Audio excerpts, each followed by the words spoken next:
Welcome to M2 Hockey and HockeyShare.com. In today's video, we're going to talk about basic D-zone coverage from a wing perspective. So when I say basic D-zone coverage, what I'm referring to is wings are covering the points, center's responsible for helping out the defenseman down low.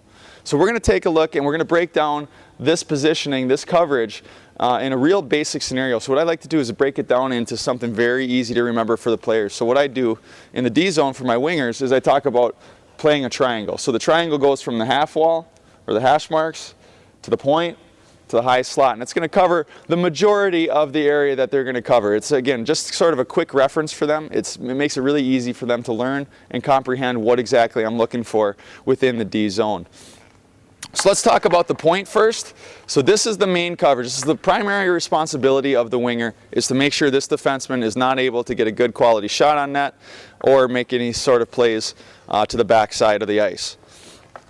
So when we attack the point, we did a whole video on this, and so we'll go over it really quickly, but we want to make sure we're doing two things. Number one, we're approaching big so that we're taking away time and space. From a perspective standpoint, that means one hand on the stick until you get close, until you get into an area where you're ready to engage. Then you go to two hands on the stick.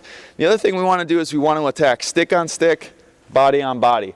And so what I'm referring to there is that we're not attacking our body and stick on the puck where a simple pull either direction gets us beat. So this is one of the mistakes that a lot of forwards make, is they come in, they attack only the stick, the defenseman makes a little slip move, and then the forward goes through for a big loop out into the neutral zone. So we want to attack stick on stick, body on body. If it's not a checking division, you don't have to finish your check. This is just good fundamental defense. It gets us in the habits of not doing the big reaches that get us beat, and it also makes sure that we minimize the chance that this defenseman is going to be able to make a play on us. This puck moves down here, down to the corner. We're going to talk about the way we cover. So again, we're responsible for the point. What we don't want to do is, as this puck's here, is we don't want to turn our back to our defenseman. As we turn our back, this allows that defenseman to move around the ice freely and us really have no idea where he's at. So again, he's our coverage. So what we want to do is we want to take a step off the half wall, or off the boards, and we want to get ourselves in a position where I can see both the defender and I can see the puck. So now I've got my two primary vision responsibilities here. I've got my point, I've got my forward down here.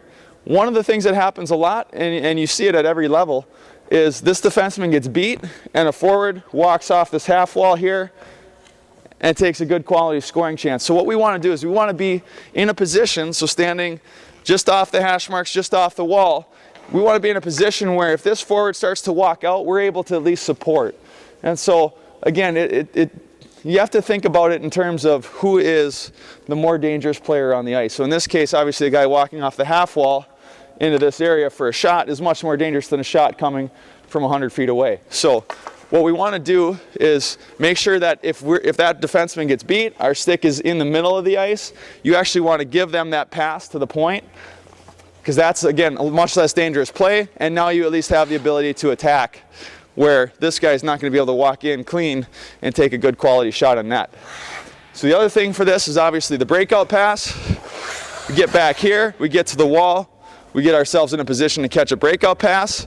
The second we identify there's a turnover, get back into defensive position, and that's where a lot of guys also get caught, is they're slow to transition between ready for breakout, ready for defense. And so the good rule of thumb, if we have control of the puck, you're on offense. If we have clear control of the puck, offense. Lose control at all, defense. And again, in a way where we can actually see both plays. Next, we're going to talk about the middle, the final point here, and that's where we've got a puck in the corner, the opposite side. So now probably our defenseman has shifted to the middle of the ice. We're going to actually support in the high slot. You can be a little bit higher. You can usually be anywhere from the hash marks to the top of the circles, again, depending on actual system preference and coach preference. For my guys, I like them to be a little bit lower. I like them to help out in the high slot. And what you're doing here is you're just a safety valve. Again, identifying dangerous portions of the ice.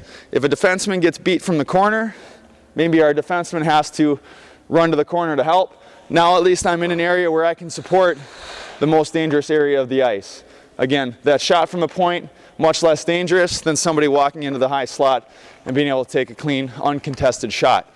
So again, try to keep the D zone simple. We're going to go through the coverage from the defensemen and the centers in some subsequent videos. Thanks for watching. We'll see you next time at M2 Hockey and HockeyShare.com.